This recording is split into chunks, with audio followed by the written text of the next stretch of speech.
संपूर्ण विश्वाला सुख, शांती, मानवता तथा दुःखमुक्तीचा आर्य संदेश देणारे विश्व शांतिदूत महाकारुणिक तथागत भगवान सम्यक संबुद्ध यांना त्रिवार अभिवादन करतो। तथागतांनी समग्र मानवजातीच्या दुःखमुक्तीसाठी उपदेशिलेला महान सद्धम्म अर्थात बौद्ध धम्म तथा या सद्धम्माचा अविरतपणे प्रचार आणि प्रसार करणारा तथागतांद्वारा स्थापित सदा पूजनीय भिक्खू संघ, या पूजनीय भिक्खू संघाला त्रिवार अभिवादन करतो।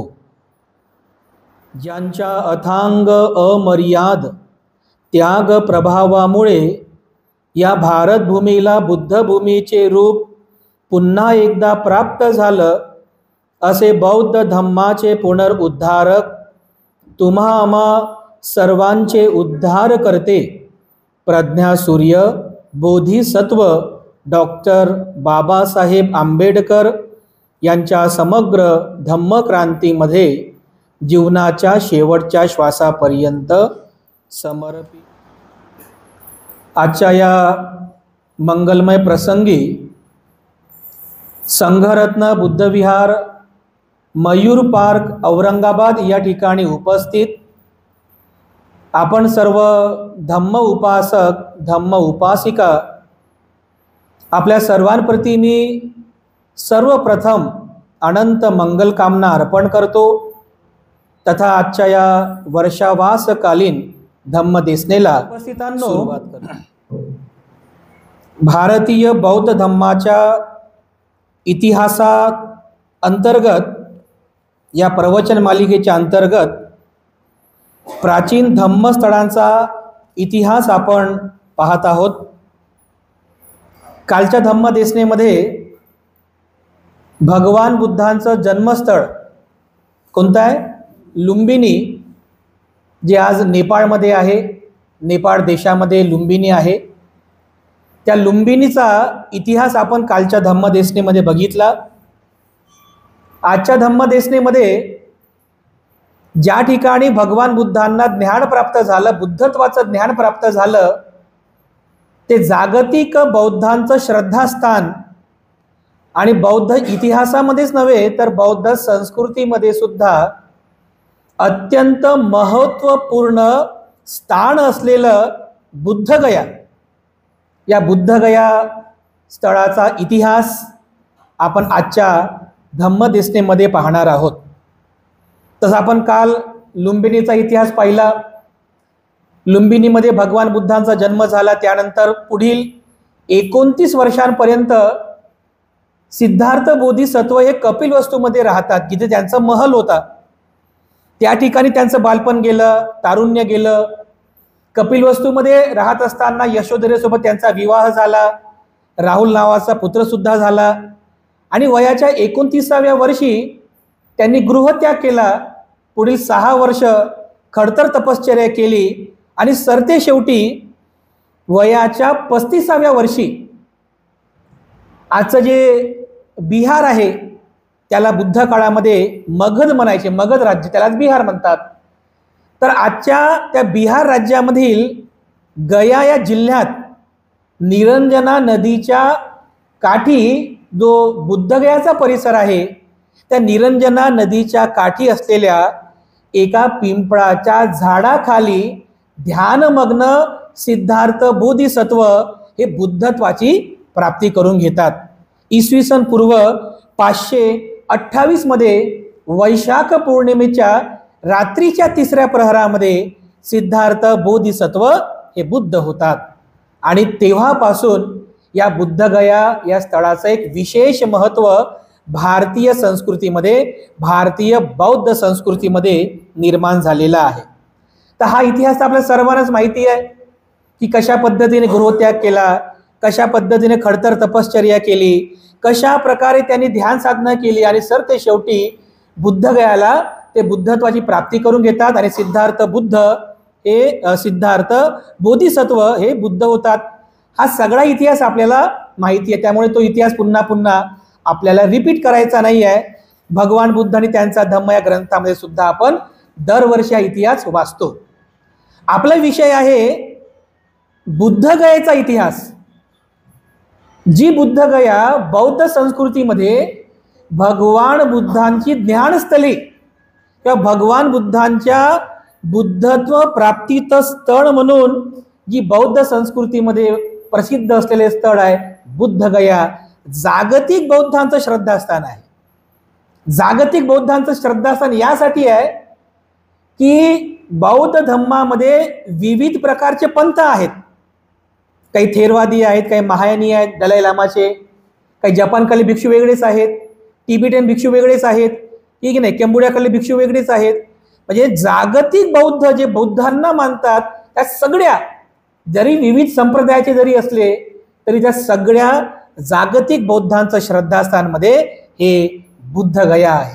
तर ह्या बुद्धगयाचं एक विशेष महत्व बौद्ध संस्कृतीमध्ये आहे. आणि आपल्या सर्वांना पण बुद्धगयाचं नाव मुखपाठ आहे आणि बुद्धगयाचं दर्शन करण्याची इच्छा आपल्या सर्वांचीच असते. तर त्याच बुद्धगयेचा इतिहास जो आहे तो आजच्या धम्मदेशनेमध्ये आपण पाहणार आहोत. भगवान बुद्धांना ज्ञानप्राप्ती होण्या अगोदर त्या बुद्धगयेचं बौद्ध संस्कृतीमध्ये असं काही विशेष महत्व नव्हतं. पण जेव्हा भगवान बुद्धांना त्या बुद्धगयेच्या परिसरात एका पिंपळाच्या झाडाखाली जेव्हा बुद्धत्वाचं ज्ञान प्राप्त झालं तेव्हापासून बौद्ध संस्कृतीमध्ये या बुद्धगयेला विशेष महत्वाचं स्थान प्राप्त झालेलं आहे. वैशाख पौर्णिमेला सिद्धार्थ बुद्ध झाले. त्यानंतर भगवान बुद्धांनी 7 आठवड्यांपर्यंत त्याच ठिकाणी आपला विहार केला. 7 आठवडे म्हणजे बुद्धत्व प्राप्त केलं आणि लगेच उठले आणि लगेच सारनाथला गेले असं नाही झालं. त्या बुद्धगयाच्या त्याच परिसरामध्ये अशा विविध ठिकाणी भगवान बुद्धांनी 7 आठवडे व्यतीत केले. ज्या ज्या ठिकाणी 7 आठवडे व्यतीत केले त्या 7 आठवड्यांची गाथा सुद्धा पाली गाथेमध्ये सांगितलेली आहे. पठमं बोधिपल्लकं द्वितीयंच अनिमिसं तृतीयं चंकमनं सेठ्ठं चतुर्थ रत्नाघरं पंचमं अजपालंच मुचिलंदेन छट्टमं सत्तमं राजायतनं वंदेतं मुनिसेवितं. अशी ती गाथा आहे. कधी तुमच्या वंदनेच्या पुस्तकामध्ये गाथा असेल. म्हणजे बुद्धत्व प्राप्तीनंतर भगवान बुद्ध ज्या 7 ठिकाणी व्यतीत करतात, ज्या 7 ठिकाणी विहार करीत असताना बुद्धत्व ज्ञानाचा ते आस्वाद घेतात, त्याचं पुन्हा पुन्हा पुन्हा पुन्हा चिंतन करतात, मनन करतात, ती 7 आठवड्याची गाथा आहे. पठमं बोधिपल्लकं, पहिला आठवडा त्या बोधी वृक्षाखाली व्यतीत केला. द्वितीयंच अनिमिसं, दुसरा जो आठवडा आहे तिथे बाजूलाच अनिमेष नावाचं एक चैत्य आहे तिथे व्यतीत केला. तिथे राहून भगवान बुद्धाने त्या बोधी वृक्षाला अपलक नजरेनं पाहिलं आणि उपकाराची जाण ठेवली की किती हा बोधी वृक्ष म्हणजे पूजनीय आहे की ज्या सावलीमध्ये मी बुद्धत्वाचं ज्ञान प्राप्त केलं. द्वितीयंच अनिमिसं तृतीयं चंकमनं सेठ्ठं, चंक्रमण केलं. त्या बोधिवृक्षापासून अनिमेष चैत्यापर्यंत आठवडाभर त्याने चंक्रमण केलं. म्हणजे शतपावली ज्याला आपण म्हणतो चंक्रमण केलं. तृतीयं चंकमनं सेठ्ठं चतुर्थ रत्नाघरं, बाजूला एक रत्नागर नावाचं बिना छत्र्याचं एक विहार आहे छोटंसं, त्याला रत्नागर म्हणतात. तिथे भगवान बुद्धांनी 4था आठवडा व्यतीत केला आणि प्रतित्य समुत्पाद सिद्धांताचं चिंतन केलं. चतुर्थ रत्नाघरं पंचमं अजपालंच, एक अजपाल नावाचा वृक्ष होता बाजूलाच, त्या ठिकाणी 5वा आठवडा व्यतीत केला. मुचिलंदेन छट्टमं, छट्टमं म्हणजे 6, मुचिलिंद या ठिकाणी भगवान बुद्धांनी 6वा आठवडा व्यतीत केला.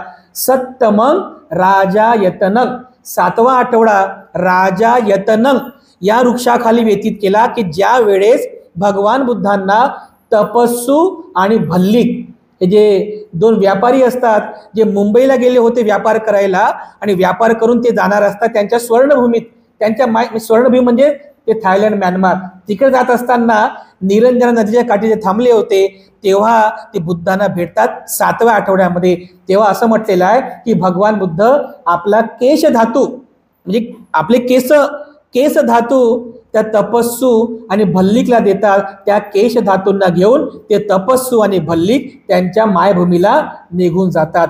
तर ते 2 उपासक बुद्धांचे पहिले उपासक झाले असं बौद्ध साहित्यामध्ये उल्लेख आहे. अशा प्रकारे भगवान बुद्ध बुद्धत्व प्राप्तीनंतर त्याच बुद्धगयेला 7 आठवडे व्यतीत करतात आणि मग त्यानंतर चिंतन जेव्हा करतात की या बुद्धत्वाचा मी उपदेश करावा की करू नये. मग करायचं ठरलं मग त्यांना आलार कलामांची आठवण येते, उद्धक रामपुत्रांची आठवण येते, पण ते मृत्यूला प्राप्त झालेले असतात. मग त्यांना आठवण येते त्यांच्या 5 परिव्राजक मित्रांची, तेच कौंडिन्य, अश्वजित, महानाम, भद्दीय आणि वप्प. त्यांना उपदेश करण्यासाठी मग भगवान बुद्धगयेहून प्रवास करतात. पायी प्रवास करून शेवटी आषाढी पौर्णिमेच्या पूर्वसंध्येला कुठे पोहोचतात? सारनाथच्या मृगदाय वनामध्ये. म्हणजे 7 आठवडे इथे व्यतीत केल्यानंतर मग भगवान बुद्ध सारनाथच्या दिशेने प्रवास करतात. तर बुद्धगयेला 7 आठवड्यांपर्यंतचा सहवास, बुद्धांचा सहवास प्राप्त झालेला आहे. आणि नंतर मग सारनाथला जाणे, त्या पंचवग्य भिक्खूंना उपदेश करणे, धम्मचक्र प्रवर्तन करणे, बौद्ध धम्माची स्थापना करणे, हा सगळा पुढचा इतिहास आपल्या सर्वांना माहिती आहे. बुद्धगयेचा इतिहास पाहत असताना हे सुद्धा आपण पाहिलं पाहिजे की या बुद्धगयेमध्ये भगवान बुद्धांनी 7 आठवडे व्यतीत केलेले आहेत. जेव्हा तुम्ही बुद्धगयाला जाल तर ज्या ज्या ठिकाणी बुद्धाने 7 आठवडे व्यतीत केले ते 7 ठिकाणं सुद्धा तुम्हाला पाहायला मिळतील. आजही ते 7 ठिकाणं तुम्हाला पाहायला मिळतील. अशा पद्धतीने जेव्हा बौद्ध संस्कृतीमध्ये या बुद्धगया स्थळाचं महत्त्व वाढलं की भगवान बुद्धांच्या महापरिनिर्वाणानंतर सुद्धा जेव्हा बौद्ध अनुयायांची संख्या वाढली तर जो कोणी त्या मगध देशामध्ये येत होता, अरे चला बुद्धगयाला आपण गेलो पाहिजे, कारण त्या ठिकाणी भगवान बुद्धांचं ते बुद्धत्वाचं स्थळ आहे, तो पवित्र बोधिवृक्ष आहे, अरे चला आपण त्या ठिकाणाचं दर्शन करायला पाहिजे.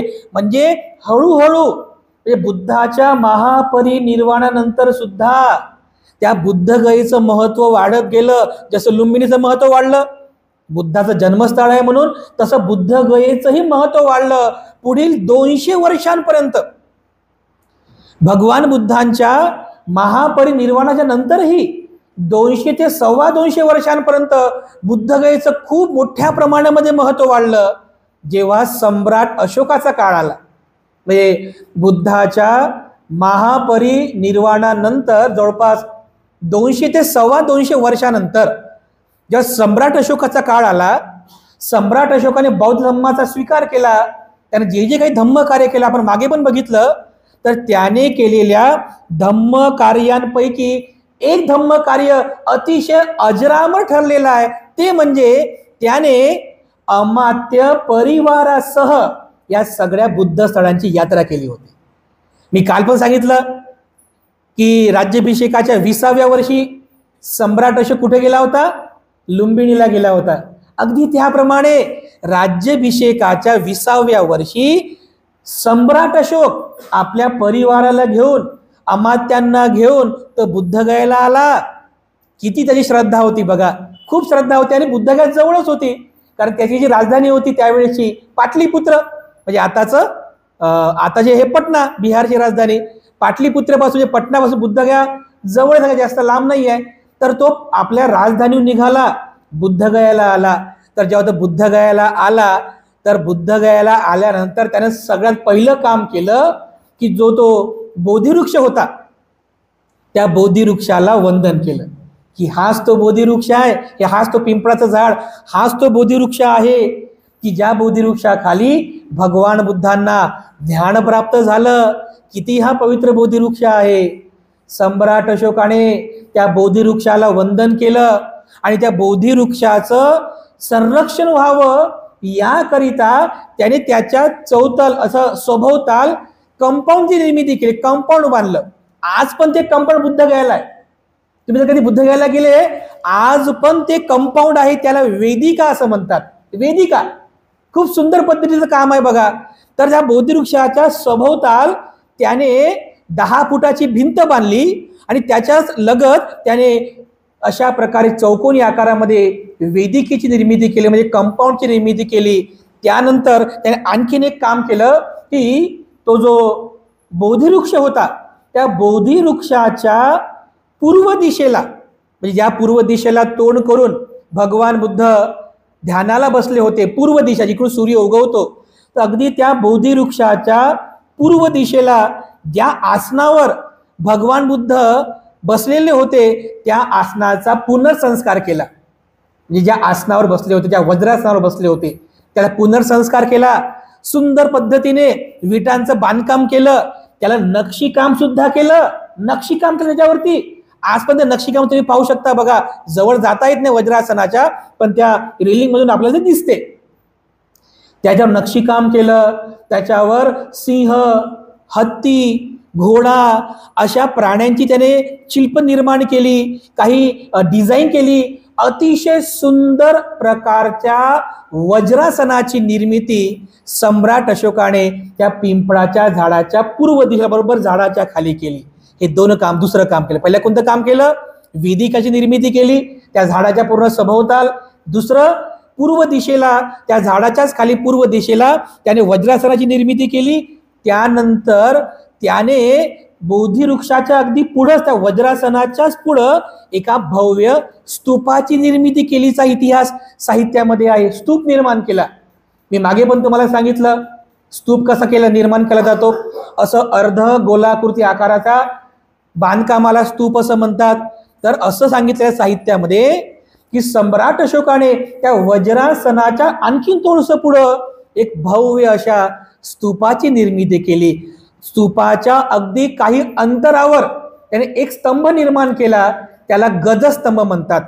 जेव्हा त्या मुचलिंद नावाचा एक तलाव आहे, त्या तलावाकडे जात असताना आजही तो स्तंभ त्या ठिकाणी आहे. आज पण आहे, पण त्या स्तंभावरचं जे वरचं जे गजस्तंभ, म्हणजे गजाचं जे हत्तीचं जे शिल्प होतं ते तुटलं, खाली पडलं आणि जमीनदोस्त झालं. त्याचं काय असं म्हणजे अजून त्याचा पत्ता लागला नाही आहे, पण तो स्तंभ आजही त्या ठिकाणी आहे. हा गजस्तंभ सम्राट अशोकाने निर्माण केला. याच्या सोबत सोबत त्याने काही छोटे मोठे चैत्य निर्माण केले, आजूबाजूला विहारांची निर्मिती केली आणि सर्वात महत्वाचं असं सांगितलेलं आहे की त्याने 1,00,000 सोन्याच्या मुद्रा देऊन एक भव्य विहाराची निर्मिती केली होती. एक भव्य विहार बांधलं होतं त्याने 1,00,000 सुवर्ण मुद्रा देऊन. 1,00,000 मोठं असं भव्य विहार बांधलं भिक्षूंना राहण्यासाठी. आणि त्या विहाराला कंपाऊंड म्हणून त्याने 10 फुटांची अशी भिंत सुद्धा बांधली होती. हा एक अतिशय मोठा एक बघा असा इतिहास आहे सम्राट अशोकाने. म्हणजे सम्राट अशोकाने तिथे जाऊन जे जे काही बांधकाम केलं, आजही ते बांधकाम तुम्ही पाहू शकता. ती वेदिका आजही त्या ठिकाणी आहे. त्याने जो गजस्तंभ निर्माण केला होता ना, तो हत्तीचं शिल्प तर नाही आहे, पण तो स्तंभ अजूनही त्या ठिकाणी आहे. त्याने जो स्तूप निर्माण केला होता तो स्तूप तर आज नाही आहे, पण त्या स्तूपावरच आजचं महाबोधी महाविहार जे आहे ते उभं केलेलं आहे. असं सम्राट अशोकाने जे जे काही निर्माण केलं त्यामुळे बुद्धगया त्याने अजरामर केली बघा. आजही 2200 वर्षाच्या नंतर आपण ते सगळं काही पाहू शकतो. सम्राट अशोकामुळे त्या ठिकाणी आणखीन पावित्र्य वाढलं. भिक्षू संघ राहू लागला. दैनंदिन पूजापाठ होत होते, वंदना होत होती, परित्राण पाठ होत होतं त्या ठिकाणी. त्या बुद्धगयेचं महत्व आणखीन वाढलं बघा. एवढं महत्व वाढत गेलं की त्या ठिकाणी असं म्हणतात शेकडो भिक्षू राहत होते. शेकडो त्या निरंजना नदीच्या काठी शेकडो. तर मी विचार करा की एका विहारामध्ये 500 भिक्षू राहत होते, तर असे त्याने हजारो शेकडो विहार बांधले. तर त्या बुद्धगयाच्या परिसरामध्ये किती भिक्षू राहत असतील बघा. सम्राट अशोकाने केलेले अजरामर काम आहे. सम्राट अशोकाच्या नंतर बुद्धगयेचं महत्व कमी झालं नाही, त्याचं महत्व आणखीन वाढत गेलं. आणखीन वाढत गेलं बघा, तर जवळपास 150 ते 200 वर्षानंतर, म्हणजे असं म्हटलेलं आहे जवळपास 150 ते 200 वर्षानंतर जेव्हा सम्राट कनिष्क, तो पण एक बौद्ध राजा होऊन गेला बौद्ध इतिहासामध्ये, इसवी सनाच्या पहिल्या शतकामध्ये राजा कनिष्क एक राजा होऊन गेला भारतामध्ये, त्याने कालांतराने बौद्ध धर्माचा पण स्वीकार केला होता.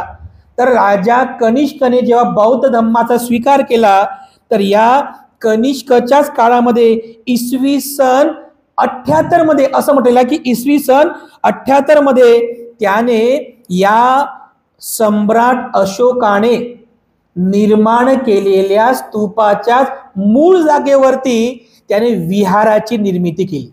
म्हणजे आजचं जे महाबोधी महाविहार आहे त्याची पायाभरणी सम्राट अशोकाच्या काळात झाली नाही.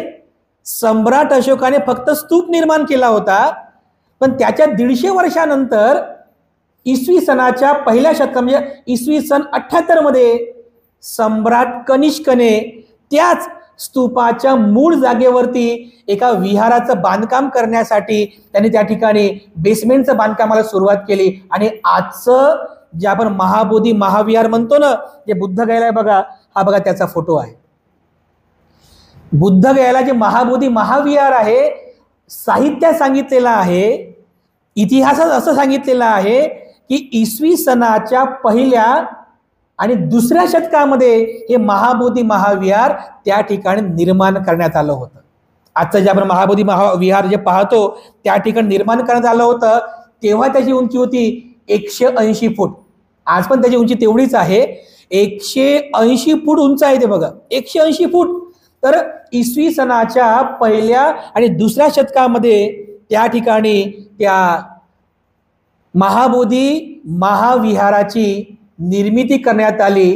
आणि तुम्ही जर त्या महाबोधी महाविहारात प्रवेश कराल तर त्या विहारामध्ये प्रवेश केल्यानंतर आतमध्ये एक भूमिस्पर्श म्हणजे भगवान बुद्धांची मूर्ती आहे आणि ती मूर्ती भूमीला स्पर्श करत असतानाची आहे, भूमिस्पर्श मुद्रा.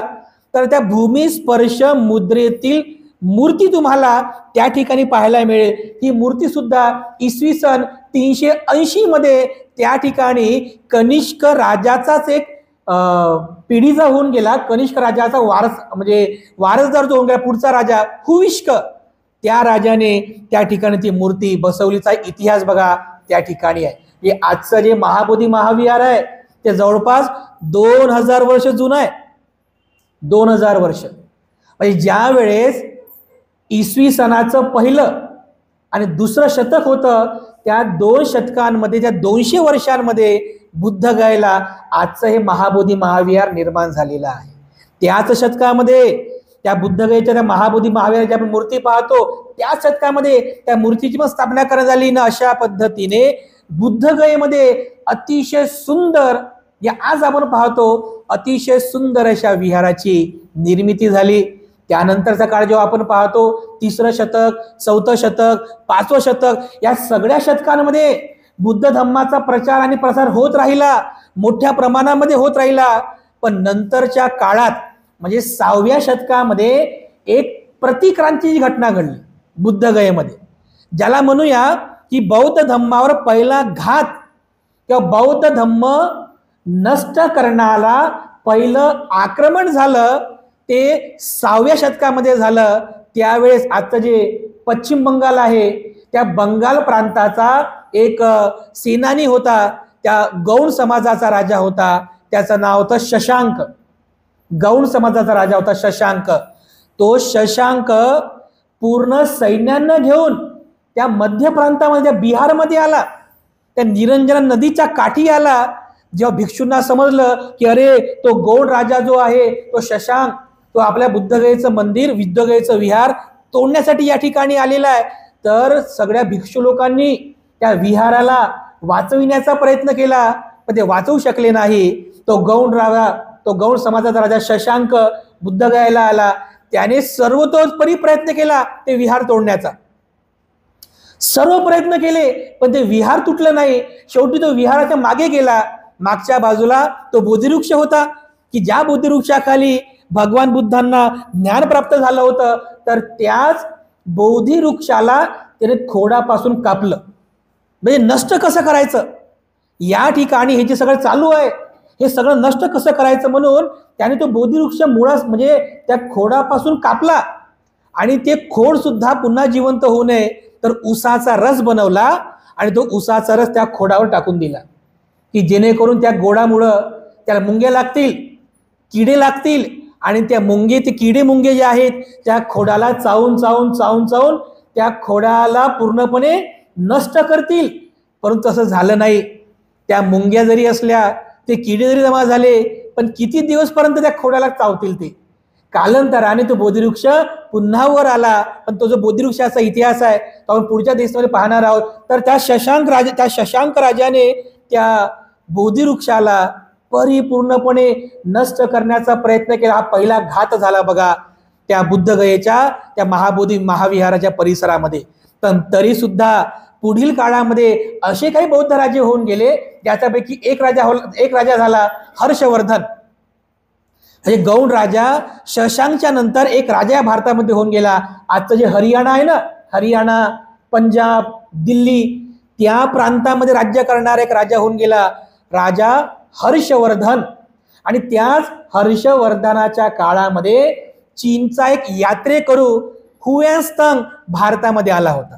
तर असं म्हटलेलं आहे की तो तो जो चीनी यात्रेकरू होता हुएन्त्सांग तो भारतामध्ये आला बुद्ध धम्माचा अभ्यास करण्यासाठी आणि या सगळ्या बुद्ध स्थळांचं दर्शन घेण्यासाठी. तर तो हर्षवर्धनाच्या राज्यामध्ये पण गेला. तर राजा हर्षवर्धन त्याच्याकडून बुद्ध धम्माचा अभ्यास करतो आणि त्याच्या प्रभावाने हा हर्षवर्धन सुद्धा बौद्ध धम्माचा होतो बघा. तर असं म्हटलेलं आहे की बुद्धगयाला आणखीन पुनर्जीवित करण्यासाठी हर्षवर्धनाने तिथल्या आजूबाजूच्या गावांना कर लावला होता. तुम्ही दान देता की नाही, जसं तुम्ही दान देता तर त्याने दानाची वसुली केली पण कराच्या रूपानं. म्हणजे आजूबाजूच्या गावांवर त्याने कर लावलं दान स्वरूपामध्ये आणि ते कर जमा करून त्या बुद्धगयेमध्ये राहणाऱ्या भिक्षूंची त्यांनी व्यवस्था केली, त्यांच्या राहण्याची व्यवस्था केली, त्यांच्या खाण्यापिण्याची व्यवस्था केली, त्यांच्या चतुपत्याची व्यवस्था केली बघा. तर तो हुएन्त्सांग आहे, तो हुएन्त्सांग तर बुद्धगयाला गेला. त्याने बुद्धगया पाहिली आणि बुद्धगया पाहून जेव्हा त्याने स्वतःचे पुस्तक लिहिलं माझी भारत यात्रा, तर त्या पुस्तकामध्ये त्यानं लिहिलं की भारतामध्ये जिथे भगवान बुद्धांना ज्ञान प्राप्त झालं ते बुद्धगया मी पाहिली. निरंजना नदी अतिशय सुंदर आहे. निरंजना नदीच्या काठी उर्वेला वन आहे. त्या उर्वेला वनाच्या परिसरामध्ये अतिशय भव्य 180 फूट उंच बुद्ध विहार आहे. आतमध्ये भूमिस्पर्श मुद्रेतील बुद्धाची मूर्ती आहे. मागच्या बाजूला बोधिवृक्ष आहे. त्या बोधिवृक्षाच्या समोर पूर्व दिशेला भगवान बुद्धांचं वज्रासन आहे. सम्राट अशोकाने बनवलेली वेदिका. हे सगळं काही त्याने लिहिलं बघा त्या पुस्तकामध्ये. ते पुस्तक आजही वाचण्यासाठी उपलब्ध आहे. सगळं त्याने वर्णन लिहिलं आणि त्याने बुद्धगयेचा इतिहास अजरामर करून टाकला. म्हणजे कोणत्या 6व्या शतकामध्ये. आणि तेव्हाच्या नंतर बघा 7वं शतक निघून गेलं, 8वं शतक निघून गेलं, असे शतक निघून गेले. पण त्याच्यानंतर आणखीन एक मोठा घात बुद्धगयेच्या विहारावरती झाला. पहिला घात तर त्या शशांक राजांनी केला गौण समाजाचा. दुसरा जो घात आहे म्हणजे दुसरा जो हल्ला आहे, आक्रमण आहे, तो 12व्या शतकामध्ये झाला होता. 12व्या शतकात त्याचा एक मुस्लिम शासक होता, तो सुद्धा बंगालचाच प्रांत अधिकारी होता. त्याचं नाव होतं बख्तियार खिलजी. तो बख्तियार खिलजी मुस्लिम होता. त्याने सुरुवातीला तर त्या नालंदाला जाळलं. मी काल पण तुम्हाला सांगितलं 1199 इसवी सन मध्ये त्या नालंदाला त्याने आग लावली. आग लावल्यानंतर असं म्हटलेलं आहे की ते पुस्तकं जी जळत होती तर पुढील 6 महिन्यांपर्यंत त्या पुस्तकांचा धूर निघत होता. तर विचार करा किती पुस्तकं जळून खाक झाली असतील. तो आणखीन पुढे आला, त्या नालंदाहून तो राजगीरला आला. राजगीरून गंगा नदी पार करून तो पुन्हा पुढे आला, बुद्धगयेला आला. आणि बुद्धगयाला आल्यानंतर इसवी सन 1205 मध्ये त्या बख्तियार खिलजीने त्या बुद्धगयेच्या विहारावरती आक्रमण करण्यासाठी पूर्ण तयारी केली. पण भिक्षूंना जेव्हा समजलं की अरे तो बख्तियार खिलजी नावाचा शासक आपल्या बुद्धगयेच्या या महाविहाराला तोडण्यासाठी येत आहे. तर भिक्षूंनी काय केलं की मोठी मोठी झाडं त्या विहारावरती लावली. झाडा झुडपांनी ते विहार झाकून टाकलं, जेणेकरून बाहेरच्यानं ते विहार दिसू नये. नदीच्या पलीकडे जे लोक आहेत त्यांना ते विहार आहे म्हणून ते दिसू नये. तर भिक्षूंनी झाडं झुडपं मातीने ते सगळं विहार झाकून घेतलं की जेणेकरून बख्तियार खिलजीने या विहाराला येऊन हे विहार तोडू नये, या विहाराचा विध्वंस होऊ नये म्हणून त्याने बघा भिक्षूंनी त्या विहाराचं रक्षण केलं, त्याला झाकलं आणि स्वतःचा जीव धरून स्वतःचा प्राण वाचवून जे काही ग्रंथ हातामध्ये असतील ते सगळं घेऊन ते बाहेर देशामध्ये निघून गेले. पण तो बख्तियार खिलजी जो होता त्या बुद्धगयाच्या महाविहारात तोडू शकला नाही. तो तसाच निघून गेला. पण त्यानंतर बघा प्रतिक्रांती झाली. बुद्धगयेमध्ये भिक्षूंची संख्या कमी झाली, म्हणजे एकदम झिरो झाली. विहारांची नासधूस झाली. हळूहळू बौद्ध धर्म हा नामशेष होत गेला.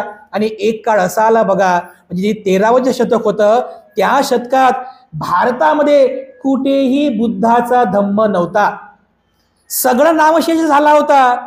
तर अशा काळामध्ये विचार करा त्या विहाराचं व्यवस्थापन कोण करणार? एक तर राजाश्रय पण नाही, बुद्ध धम्माला वाचवणारा कोणता राजा नाही. जिकडे सगळीकडे मुस्लिम शासक होते आणि मुस्लिम शासकांचं एकच काम होतं, मूर्त्या दिसल्या की तोडायचं. कारण ते मूर्ती भंजक लोक आहेत ना, मूर्तींची पूजा करत नाही. मुस्लिम लोक जे असतात ते मूर्तींची पूजा करत नाही. मूर्ती दिसली की तोडायचं, विहार दिसलं की तोडायचं. त्या काळामध्ये सर्वाधिक नुकसान झालेल्या बौद्ध संस्कृतीचं, त्याच काळामध्ये मध्ययुगीन इतिहासात सर्वात जास्त बौद्ध वारसांचं नुकसान झालं. तर बघा बख्तियार खिलजीच्या नंतर 13वं शतक गेलं, 14वं शतक गेलं, 15, 16, 17, 18वं शतक गेलं. बघा जवळपास 13, 14, 15, 16, 17 आणि 18 600 वर्षांपर्यंत हे जे बुद्धगयेचं महाविहार होतं, तो जो बोधिवृक्ष होता किंवा ज्या विहाराचा जो परिसर होता, हे सगळं काही जमिनीखाली गडप झालं. पाऊस पडला त्याच्यावरती माती साचली, त्या मातीवरती पशु पक्षी बसायचे, ते त्यांची विष्ठा, त्या विष्ठेतून मग झाडं झुडपं आले. कुठे छोटी छोटी झाडं झुडपं, त्याच्यावरती माती साचली. किती वर्ष? 600 वर्ष दुर्लक्ष झालं बघा, दुर्लक्ष. तुम्ही स्वतः विचार करा, जर आपण आपल्या घराकडे जर महिनाभर लक्ष दिलं नाही, दरवाजा कुलूप लावून जर आपण बाहेर निघून गेलो, एका महिन्यात जेव्हा आपण परत येतो तर आपल्या घरामध्ये काय दिसते आपल्याला? कुठे जाळी लागलेली आहे, कुठे पंख्यावरती धूळ साचलेली आहे की नाही? तर विचार करा, 600 वर्ष हे बुद्धगयेचं महाविहार हे जमिनीखाली गडप झालेलं होतं. ते 180 फूट जे महाबोधी महाविहार आहे बघा, हे जे 180 फूट महाबोधी महाविहार, याच्यातला 75% भाग, जवळपास 100-125 फूट हे महाबोधी महाविहार जमिनीखाली गडप झालं होतं. आणि फक्त 25 ते 30 फुटाचा हा वरचा जो टॉपचा भाग आहे, हाच फक्त जमिनीच्या असं वर होता. आणि तो पण जो होता भाग, हा भाग सुद्धा माती झाडं झुडपांनी पूर्णपणे झाकून गेला होता. 600 वर्ष बघा, 600 वर्ष या बुद्धगयाकडे पूर्ण दुर्लक्ष झालं. पण ब्रिटिशांचा जेव्हा काळ आला, मी काल पण तुम्हाला सांगितली गोष्ट की ब्रिटिशांनी जरी 150 वर्ष आपल्या भारतावर राज्य केलं असेल, जरी राज्य केलं, पण ब्रिटिश काळामध्ये बौद्ध धम्माचं पुनर्जीवन झालेलं आहे.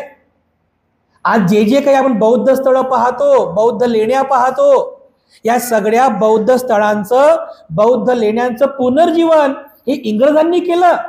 इथले लोक ते करणार नाही, कारण ते सगळे बौद्ध धम्माच्या विरोधी होते. ब्रिटिशांच्या काळात झालं बघा. तर अशाच प्रकारे 18वं शतक संपलं आणि जेव्हा 19वं शतक सुरू झालं, त्या 19व्या शतकामध्ये आपल्या भारतामध्ये एक सर्वात महत्वाची घटना ब्रिटिश काळामध्ये घडली. 1862 मध्ये, इसवी सन 1862 मध्ये आपल्या या भारतात ASI ची स्थापना झाली. आर्कोलॉजिकल सर्वे ऑफ इंडिया, ज्याला आपण मराठीमध्ये म्हणतो भारतीय पुरातत्व विभाग. भारताचं एक खातं आहे, एक मंत्रालय आहे, भारतीय पुरातत्व विभाग. जे जे काही पुरातन वारसा आहे, मग ते हिंदूंचं असो, बौद्धांचं असो, जैनांचं असो किंवा कोणतं मंदिर असो, काही असो, जे जे पुरातन आहे त्या पुरातन वारसांचं जतन करणं, त्याचं रक्षण करणं, त्याचा विकास करणं, हे सगळं काही या ASIच्या अंडरमध्ये येते. आता पण ही संघटना म्हणजे आता पण मंत्रालय पण कधी स्थापन झालं? ब्रिटिशांच्या काळामध्ये 1862 मध्ये. आणि 1862 मध्ये या आर्किओलॉजिकल सर्व्हे ऑफ इंडियाची स्थापना झाली. आणि याचे जे पहिले निदर्शक होते म्हणजे डायरेक्टर, त्यांचं नाव आहे सर अलेक्झांडर कनिंघम. हे नाव तुम्ही लक्षात ठेवा, सर अलेक्झांडर कनिंघम. म्हणजे ब्रिटिश काळातला हा असा अधिकारी होऊन गेला की त्याने पुढचं सर्व जीवनच बौद्ध धम्माचं पुनर्जीवन करण्यासाठी व्यतीत केलं. बघा, जरी ख्रिश्चन असला, म्हणजे जरी ख्रिश्चन असला तरी पण, कारण हा ASIचा पहिले निर्देशक होता. तर याने याच्या सोबतीला एक भारतीय राजेंद्र पाल मिश्र हे पुरातत्व विभागाचे अधिकारी होते. या दोघांनी मिळून 1 वर्षांपर्यंत त्या बुद्धगयेच्या परिसरामध्ये विहार केला, फिरत राहिले त्या निरंजन नदीच्या काठी. कारण अलेक्झांडर कनिंघम याने त्या हुयान्त्सांगची पुस्तक वाचले. त्याने पुस्तक लिहिलं होतं ना की निरंजन नदीच्या काठी इकडे पश्चिम दिशेला जात असताना एवढ्या किलोमीटरवरती भगवान बुद्धांच्या ज्ञानप्राप्तीचं स्थळ आहे, तिथे बोधिवृक्ष आहे, वगैरे वगैरे. हे सर्व काही अलेक्झांडरनं वाचलं आणि त्या पुस्तकाच्या साह्याने, त्या माहितीच्या साह्याने तो त्या निरंजन नदीच्या काठी आला आणि त्याने संपूर्ण परिसर बघितला. सगळा परिसर, खूप घनदाट जंगल होतं त्यावेळेस, भयानक जंगल होतं. तर त्या सगळ्या जंगलामध्ये तो फिरला आणि असं ते माहिती वाचत वाचत वाचत वाचत बरोबर तो त्या बोधिवृक्षाजवळ आला. बघा, तो जो बोधिवृक्ष होता, पिंपळाचं झाड, त्या बोधिवृक्षाजवळ आला. त्या बोधिवृक्षाच्या जवळ आल्यानंतर त्याने पाहिलं की बरेचसे विहार हे जमिनीखाली गडप झालेले आहेत. ते महाबोधी महाविहार सुद्धा 100 फूट जमिनीखाली गडप झालेला आहे. फक्त 25-30 फूटच असं वरती जमिनीच्या वरती आहे. तो पण भाग मातीने, झाडाझुडपाने पूर्णपणे पॅक झालेला आहे. त्याने ते सगळं बघितलं. त्याने पाहिलं की बौद्ध धर्माची काय स्थिती झाली. या भारतामध्ये बुद्धाचा जन्म झाला, याच भारतातून बुद्ध धम्माचा प्रचार प्रसार झाला. पण स्थिती काय आहे की आज कोणी बुद्धाला ओळखत नाही, कोणी धम्माला जाणत नाही आणि संघ तर नामशेष झाला, नष्ट झाला होता.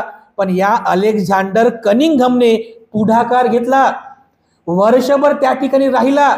त्याने स्वतःचा एक रिपोर्ट तयार केला आणि ब्रिटिश सरकारला सादर केला की हे बघा, हे बुद्धाची भूमी आहे, हे बघा, हे बुद्धगया आहे, याचं उत्खनन केलं पाहिजे. त्याने रिपोर्ट सादर केला. तेव्हा जाऊन ब्रिटिशांकडून त्याने त्या ठिकाणी उत्खनन करायला सुरुवात केली.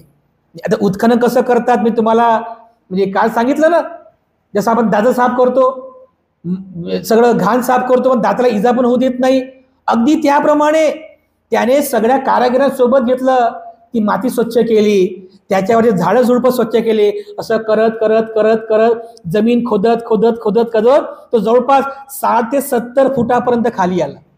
आज पण जर तुम्ही कधी बुद्धगयाला गेलात ना, तर जो आपला मेन रोड आहे त्या मेन रोड पासून असं खाली उतरावं लागते, पुन्हा खाली उतरावं लागते, पुन्हा खाली उतरून मग ते बुद्धगया महाविहाराचं प्रवेशद्वार आहे. असं रस्ता वरती आहे, रस्त्यापासून जवळपास 50 फूट असं खाली ते विहार आहे. बघा, तर आज रोड बनल्यामुळे थोडंसं वर आलं, पण त्या काळामध्ये जवळपास 100 फूट ते जमिनीमध्ये गडप झालं होतं. जेव्हा त्याने पूर्ण उत्खनन केलं आणि उत्खनन केल्याच्या नंतर सगळी जमीन खोदली, तर जमीन खोदल्यानंतर त्याला सम्राट अशोकाने निर्माण केलेली ती वेदिका दिसली. सम्राट अशोकाने निर्माण केलेलं ते वज्रासन त्याला बघितलं. वज्रासन तर पूर्णपणे तुटून गेलं होतं, सगळं काय तुटून गेलं होतं. ते महाबोधी महाविहार ते त्याला दिसलं. त्या महाबोधी महाविहाराच्या आतमध्ये खोदकाम करत करत करत करत त्याने बघितलं ती बुद्धगयेमध्ये ती भूमिस्पर्श मूर्ती त्याने बघितली. ज्या आजूबाजूच्या परिसरामध्ये छोटे छोटे चैत्य बघितले, छोटे छोटे विहार बघितले, समाधी बघितल्या.